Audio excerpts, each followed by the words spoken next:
প্রশ্ন কেন এত ভয় কেন? বাহিনী, কেন্দ্রীয় বাহিনী তো ভোটে বরাবরই আসে, এত ভয় কেন? দেখুন, পশ্চিমবঙ্গে তো নির্বাচন হয় না, নির্বাচনটা করানো হয়। এখন প্রশ্ন হলো, তৃণমূল কংগ্রেস 15 বছর নিরবিচ্ছিন্ন ক্ষমতায় আছে। তাদের উন্নয়নের যে স্লোগান এগিয়ে বাংলা, তাদের যে বক্তব্য যে কৃষকের রোজগার 3 গুণ করেছে, স্টেট জিডিপি ন্যাশনাল জিডিপির থেকে উপরে, পশ্চিমবঙ্গ থেকে অন্যান্য রাজ্য শিক্ষা নিচ্ছে, তারপরে অবাধ শান্তিপূর্ণ নির্বাচন নয় কেন? 12টি রাজ্যে এসআইআর হলো, একমাত্র পশ্চিমবঙ্গে আগুন। মুখ্যমন্ত্রী কালো কোট পরে সুপ্রিম কোর্টে পৌঁছে গেল, এটা তো গণতন্ত্রের পক্ষে অত্যন্ত বিপজ্জনক দিক।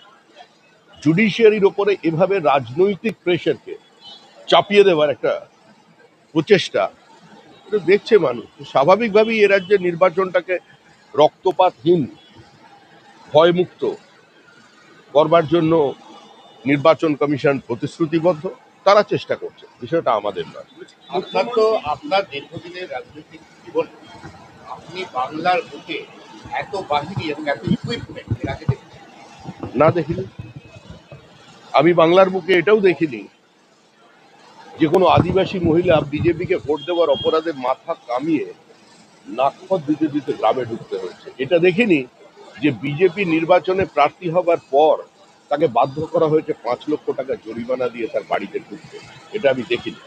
আমি আমার জীবনে এটাও দেখিনি যে দেশের রাষ্ট্রপতিকে একটা সামান্য ময়দান পর্যন্ত প্রোভাইড করা হবে না, তাকে সমস্ত সিকিউরিটিকে ধূলিসাৎ করে দিয়ে একটা গলির মধ্যে নিয়ে গিয়ে তার প্রোগ্রাম হবে। এটা দেখা যায়।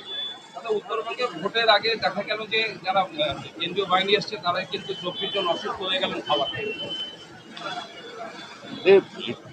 দুর্ভাগ্যজনক। সাবতাজ আমার মনে হয় না। আমার মনে হয় কি হয় না, এই নিয়ে আমি কোনো বিবৃতি দিতে চাই না। তবে তৃণমূলের পক্ষে সবই সম্ভব। এগিয়ে বাংলা তো গাড়ি তল্লাশি নিয়ে কমিশনকে চোখ মমতা, তার গাড়ি কেন্দ্রীয় বাহিনীকে যে তল্লাশি করতে গিয়েছিল দাবি করেছেন তৃণমূল।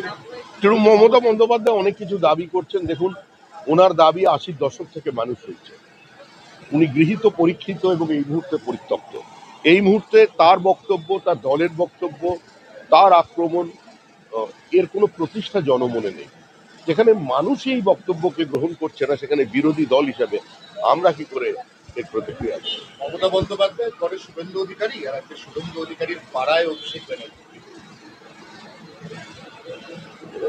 এটা কাকতালীয় বিষয়। শুভেন্দু অধিকারী একজন স্বাভাবিক নেতা, ন্যাচারাল লিডার। তিনি মুখ্যমন্ত্রীকে নন্দীগ্রামে হারিয়েছিলেন। তৃণমূল কংগ্রেস 5 বছর ধরে বলেছে এই জয় লোডশেডিংয়ের জয়। লোকসভা নির্বাচনেও নন্দীগ্রাম সেগমেন্ট থেকে তৃণমূল কংগ্রেস লিড পায়নি, সেখানেও আমরা অনেক এগিয়ে আছি। এবারে গতবারের থেকে 20 গুণ বেশি ভোটে জিতবে নন্দীগ্রাম, আর ভবানীপুর থেকে বিজেপি প্রার্থী শুভেন্দু অধিকারী নির্বাচিত হবেন। অভিষেক আজকে আবার পাড়ায় কাঁথিতেই বা কাঁথি বাস স্ট্যান্ডেই। পূর্ব মেদিনীপুরের একটা আসনও তৃণমূল কংগ্রেস পাবে না। আপনি বাস স্ট্যান্ডে প্রচার করতে পারেন, ছাদে প্রচার করতে পারেন, পুকুরে ঝাঁপ দিতে পারেন রাহুল গান্ধীর মতো, আপনি একটু দূরে গিয়ে দীঘাতে সাঁতারও কেটে আসতে পারেন, কিন্তু তারপরেও পূর্ব মেদিনীপুরে তৃণমূল কোনো আসন পাবে না। कोलकाता से ब्यूरो रिपोर्ट पीवीटीवी न्यूज।